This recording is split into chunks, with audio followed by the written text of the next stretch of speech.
some of the farmers kept the slaves on as workers, but not as slaves.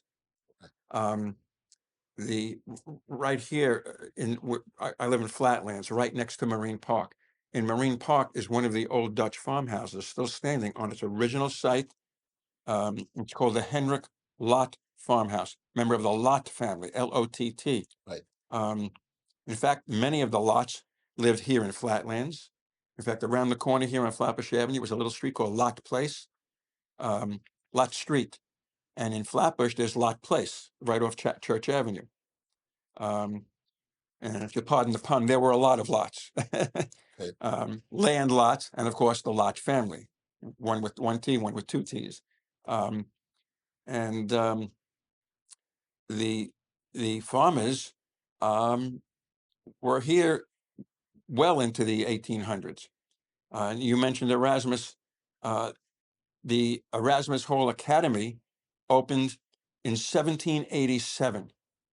And some of the people that contributed money to erect the Erasmus schoolhouse, not the building that faces Flatbush Avenue. That was added on in 1904, 1905. But the original Erasmus Hall Academy, which was a wooden structure, 2 stories only, that's still there inside on the campus. Yes. And so the newer building from 1904, 1905 surrounds that. But the wooden structure cannot be used as classroom space because it would not meet fire standards.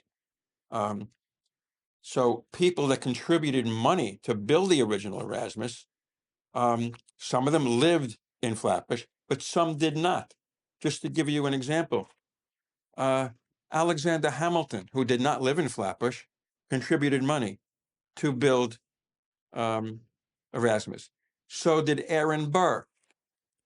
Aaron Burr shot and killed Alexander Hamilton in a duel.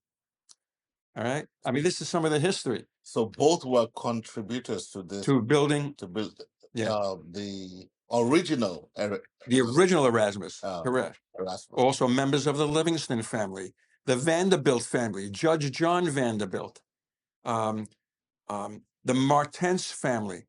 1 block north of Church Avenue is Martens Street.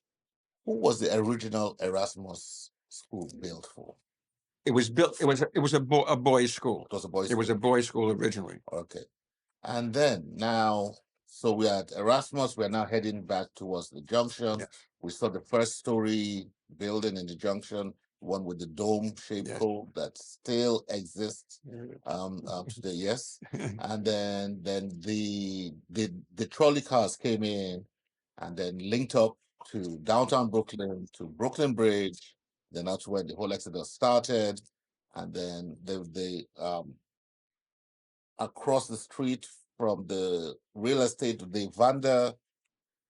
what was the name of the real estate company first? The first one? Germania Real Estate. Germania Real Estate was a park. Eventually turned into housing. Then there were the trolley cars. There was the junction, and small businesses came up. We even had a Flatiron building right there at Nostrand and Flatbush, Brooklyn's own first Flatiron building, and we have pictures to show about that. The businesses came in, the banks came in. Now the Flatbush Junction is a thriving neighborhood. What brought an influx of population into Brooklyn was the Brooklyn Bridge, Yes, the Williamsburg Bridge, and the Manhattan Bridge. The Brooklyn Bridge, 1883. People were now able to leave overcrowded, congested tenements of Lower Manhattan without having to take a ferry across the East River. They can come across the Brooklyn Bridge on their own horses and wagons.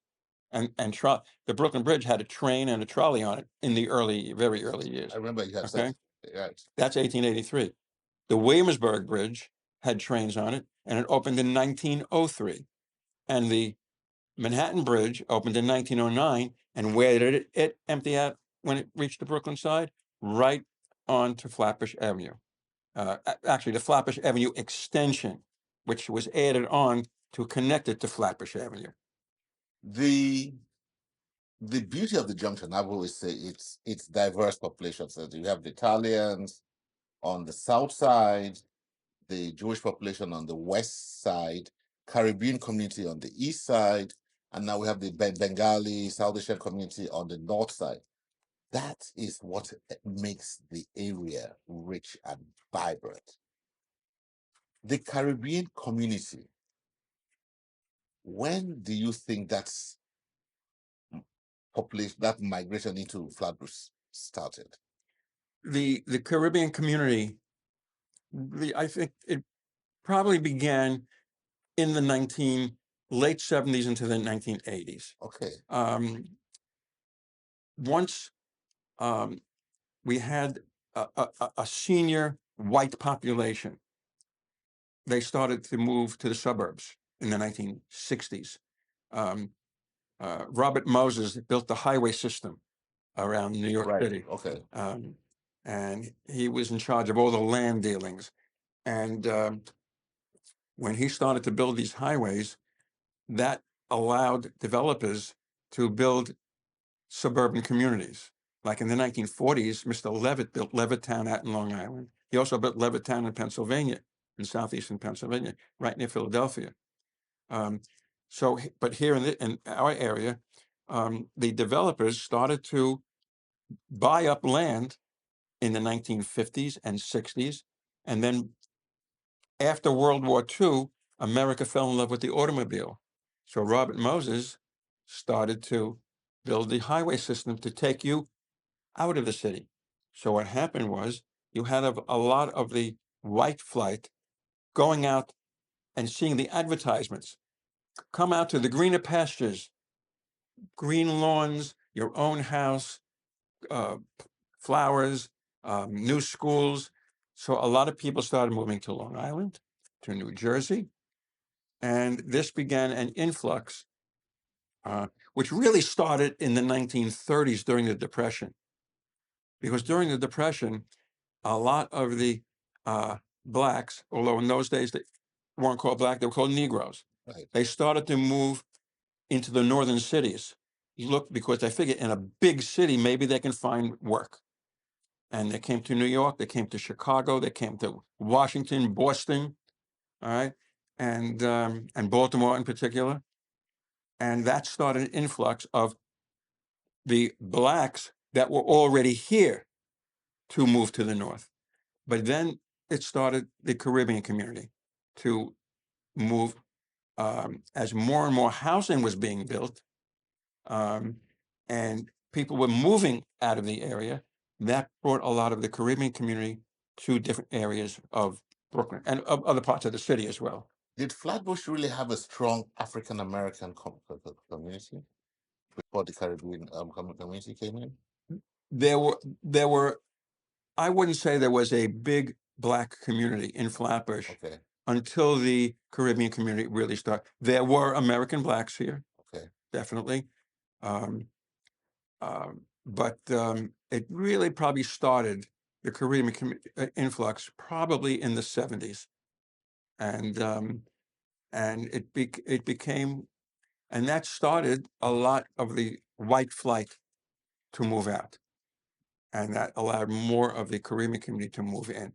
But now you have really what you call the melting pot of what it's like now. I mean, my block alone right here is like the United Nations. Exactly. The United Nations. I mean, And that to me is the beauty. I always call it the tapestry of Brooklyn. It is the beauty of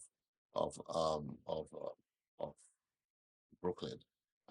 So the Caribbean community, the Italian, Jewish, South Asian. One thing about Flatbush Junction that I have noticed is we still have a lot of banks. In many neighborhoods, you see a lot of the banks leaving the area. Maybe because as with technology now, people do more online banking and so on. But the branches still seem to stay. The names might have changed from Federal Savings and Loans to Northfield Bank, from Astoria to Webster Bank, from HSBC to Citizens Bank, but the banks still remain. And one thing that I think is responsible for that is they still have strong deposits. Yes, the banks will always survive. People have to put their money away. But I'm talking about historic deposits now. Yes. There are families. The banks, like you mentioned, Yes. the names of the banks have changed. I mean, when we moved, when my wife and I got married, we were banking at the Dime Savings Bank, Okay. and the Dime became Washington's Savings and Loans, I think. Washington. And I remember the long lines after the name changed. There were long lines until they got everything organized. But where I was coming from was, even though the banks have changed names, the banks have not disappeared in Flatbush Junction. Meaning that there must be a strong, I don't know what it is about the area that still wants them to have a presence there.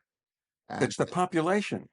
It's a very populated area, not only for the people living there, but for the merchants. The merchants need a bank as well. They have to have bank accounts. They have to have a business account. So it's not just for the people who are living there. It's for all the commercial establishments as well. And that's what's thriving at the junction is the commercial establishments. That's why you need the banks. Yeah, definitely. But what also thrives there is the presence of the small businesses. I think the mix of small and large businesses at the junction is what has helped keep that area vibrant. If you go to other communities, you see a monopoly of just large businesses or a monopoly of just small businesses. And in those areas, the vacancies are usually higher. But at the junction, our vacancy is still under 6%, which is very, very strong. Well, that's good. Considering during the pandemic, yes, there are a lot of businesses that they had to close. I know. They couldn't maintain the rent and everything. A lot of, but the junction has survived very well. And I will tell you why. The junction has 99%, nearly 100% of the junction's restaurants are quick service restaurants. We don't have any fine dining, and we are very proud of that. So during the COVID, all our restaurants did was to shut their doors and still do deliveries. If you've noticed the increase in e-bikes in presence now and the delivery, so that hasn't stopped. But also, when there's a vacancy, it seems to fill up very quickly. And so it's that the businesses, especially the small businesses, and many of the small businesses were also able to negotiate with their landlords. So they did not have to real estate investment trust that usually owns a larger type of buildings and so on to negotiate with. It was a face-to-face, one-on-one relationship with the landlord where they could negotiate new leases, and that is what helped keep the area alive too, because many of the landlords in the junction area are also small landlords. They had a direct relationship with the business owners. Well, the landlord, they want an income too. Of course, so that's why they were allowed the negotiation to, and people negotiated to get the cost lower. But in some areas, some landlords prefer to keep the location vacant to take advantage of tax options. So I think that relationship with the smaller landlords helped maintain the vibrancy in the area. And Brooklyn College is 16,000 students. That is quite a number. Not talking about the other high schools. That's 3 high schools that surround the area. So I would say that the junction is a blessed location. There's a retail side with its diverse mix. There's the transportation hub, Right. the buses, buses that plow through the area, and the last stop for the 215. Right. It's the Um, last stop or the this- first stop. right, exactly, right. You know, and then Brooklyn, so Brooklyn College, the retail, and now we're now turning into a specialty healthcare hub. If you noticed, Memorial Sloan Kettering just opened up their cancer center. Yeah, you had mentioned that earlier. Yes, Yeah. you know, and we have most of the HMOs now have a presence, mobile or brick and mortar in the Flatbush Junction area. You know, and we have a lot more dental. We have 4 dental clinics now in the junction. Hmm. 5 years ago, there was only 1. Now we have 4. So we have a the dermatology clinic now. So even though we don't have a hospital presence, these specialty healthcare units are beginning to create a vibe. And so we're very excited about that. And it's the way the transformation of the junction I see is blending with the transformation of the community. And it's a privilege to have had somebody like you come to talk about Brooklyn, the junction, and its richness. I don't know if you have any last word to say to our community of friends, businesses, the world. Well, I think it's important that people patronize the local merchants where they live. If they don't, then the merchant can't survive. Um, there, I mean, where I live here, I'm about 12 blocks south of the junction. Yes. All right, which is I wouldn't say it's part of the junction, but we're certainly pretty close. Um, um, which is good because I'm affiliated with Brooklyn College, Yes. which is very convenient as far as I'm concerned. I mean, my wife goes swimming there all the time. Um, and if you don't patronize your local merchants, even though you go there once or twice, if you stop going, and a lot of people stop going, the merchant can't survive. So you got to patronize and there are so many interesting stores and places to eat. I mean, you mentioned the small little eateries, but you also have 2 big ones. You had Applebee's and you have the Dallas Barbecue, Dallas BBQ. right? And that's both of them right at the junction and right next to the college, Right. and next to the buses and next to the subway. So the junction has everything, and it all started with 2 trolley cars crossing each other. It started with the subway coming in 1920, the Mhm. college coming in 1937. Um, and as the area started to get populated with people, that brought in more merchants and more merchants with all kinds of different kinds of stores to shop in. So, last words from us to you. Continue to support your local small businesses. And thank you very much for your time. And Ron, thank you very much Kenneth, my for, pleasure, my for, pleasure. for your patience with us. Welcome to my Cheers. home. Thank you.